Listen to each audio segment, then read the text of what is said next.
here's the last thing, because this episode is about you. I don't want to take it over, but the last thing is, we're having a great conversation.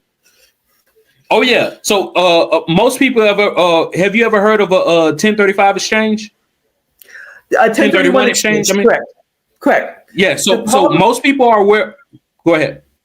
The problem with that, I talked to several adult children whose parents are incapacitated.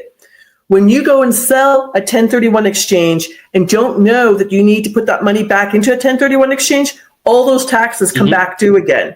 And they're getting these humongous tax bills, and their parents are living in assisted living or something like that. But yes, I've never done a 1031 exchange. I just wholesale or I hold.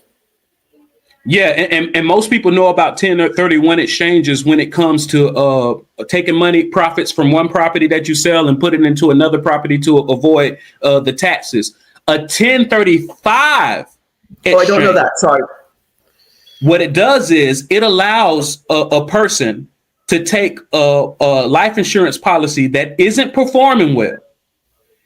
It allows a person to go to another agent. And what the agent has to do is put together a product that's better than that one. And then they have to show their that person's current carrier.